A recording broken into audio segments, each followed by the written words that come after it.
Birmingham, England, September 2019. On a quiet evening, a woman dressed in a niqab walked up behind a man getting into his car on Measham Grove, a residential cul-de-sac in South Yardley, Birmingham. She raised a pistol and pulled the trigger. The gun jammed. Sikandar Ali didn't know how close he had come to death until the moment passed. He got into his car and drove away.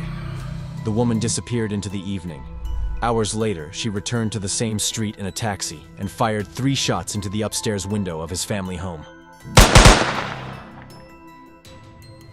By the next morning, she was on a flight from Manchester Airport back to the United States.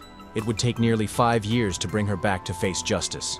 This is the story of Aimee Betro, a Wisconsin woman who became an international hitwoman, and the love affair that turned into a murder plot. The target, Aslat Muhammad, ran a clothing boutique in Birmingham. He was a businessman with a family, including his son Sikandar Ali. A fight broke out at Muhammad's shop. 2 men were injured in the altercation: Mohammed Nazir and his father, Mohammed Aslam, both from Derby. What followed was not a legal dispute or a formal complaint. Instead, Nazir and Aslam decided on revenge. They began planning an assassination. The hitwoman, Aimee Betro, was 45 years old and lived in West Allis, Wisconsin. She had studied childhood development and graphic design.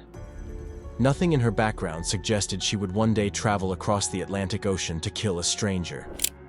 At some point before December 2018, Betro met Mohammed Nazir on a dating app. They began communicating through text messages and video calls. The relationship was long distance and conducted entirely online, but it grew closer over time. December 2018. Betro made her first trip to the UK to meet Nazir in person. She returned again in May 2019. By August 2019, when she traveled to Birmingham for a 3rd time, she'd fallen in love with him. During the trial at Birmingham Crown Court, prosecutors argued that Betro agreed to carry out the killing because of her feelings for Nazir. She was not a professional contract killer. She was a woman who believed she was helping the man she loved. The conspiracy involved 3 people: Aimee Betro, Mohammed Nazir, and his father, Mohammed Aslam. Judge Simon Drew KC later said the trio had planned the attempted killing as payback for the injuries Nazir and Aslam sustained during the fight at Muhammad's boutique. August 2019. Betro arrived in Birmingham. She spent time preparing for the attack. On September 7, 2019, she bought a second-hand Mercedes. She used a fake name, Becky Booth. She drove to Measham Grove and spent time observing the area. The street was a quiet cul-de-sac, the kind of place where neighbors notice unfamiliar cars. Betro waited for her target to appear. The first attempt, Sikandar Ali left his home and walked to his car. Betro approached him from behind. She wore a niqab to disguise her face. She raised the pistol and squeezed the trigger. The gun jammed. Ali realized what was happening and got into his car. He drove away before she could fix the weapon or try again. Betro left the scene. Most people would have abandoned the plan at this point. The element of surprise was gone. The target knew someone had tried to kill him. Police would be notified within hours. But Betro did not leave Birmingham. The second attempt, hours after the first failed attempt, Betro returned to Measham Grove. This time she arrived in a taxi. She walked up to the house and fired 3 shots into the upstairs window. No one was killed. The shots went into the building, but Sikandar Ali was not hit. Betro left the scene again. She made her way to Manchester Airport and boarded a flight back to the United States. For nearly 5 years, she remained free. West Midlands police began investigating immediately after the shooting. They knew a woman in a niqab had attempted to kill Sikandar Ali and then returned to fire shots into his home. They had evidence from the scene, including the bullets and the gun. Detective Chief Inspector Alistair Orenkus later described the case as unique. The investigation required tracing Betro's movements from the moment she arrived in the UK until she left.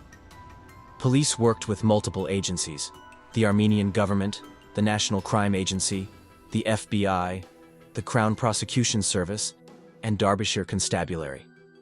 Investigators built a detailed timeline. They tracked the purchase of the Mercedes under the name Becky Booth. They identified Betro through airport records and surveillance footage. They connected her to Mohammed Nazir and Mohammed Aslam. The evidence showed that Betro had illegally imported ammunition into the UK. She had possessed a self-loading pistol with intent to cause fear of violence, and she had conspired to commit murder. Mohammed Nazir and Mohammed Aslam were arrested and charged first.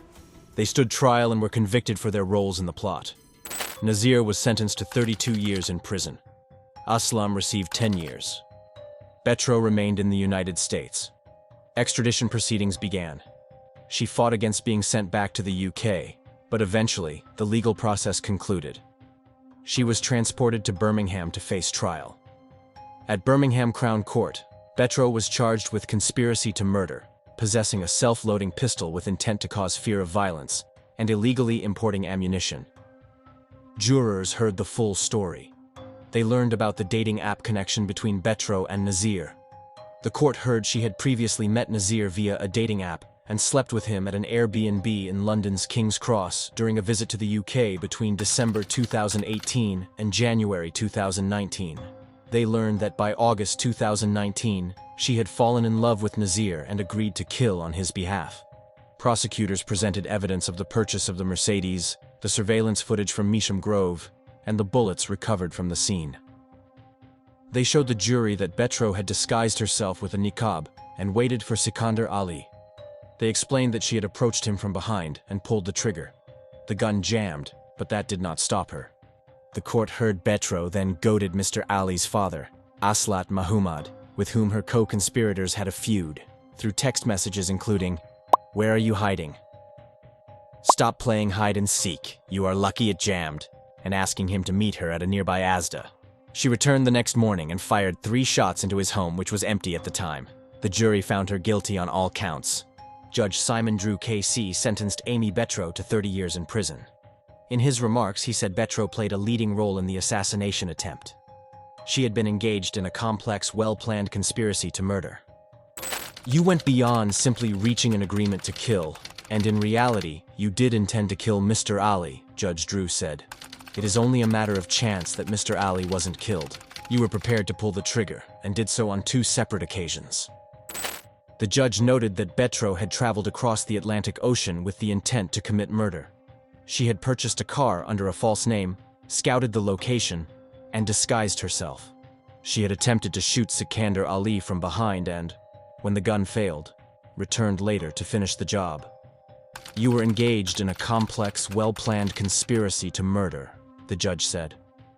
Detective Chief Inspector Alistair Orenkus spoke after the sentencing. He said the case involved a huge amount of work tracing Betro's movements from her arrival in the UK to her departure.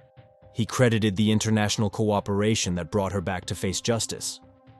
It's by luck that her attempt to kill her target failed, thanks to the jamming of her gun, Orenkus said. An incredible amount of work went into building up a really detailed picture of her activities while in the UK. Sikandar Ali survived because a gun malfunctioned. If the weapon had fired properly, he would have been shot in the back and likely killed before he could react. The second attempt, when Betro returned and fired into the house, could have killed anyone inside. Aimee Betro, a woman from Wisconsin with no criminal history, crossed an ocean to kill a stranger because she believed she was in love. She spent nearly 5 years as a fugitive before being brought back to the UK. She will spend the next 3 decades in prison. The case stands as one of the most unusual in recent British criminal history. An international murder-for-hire plot driven not by money, but by a relationship that began on a dating app and ended with gunfire on a quiet Birmingham street.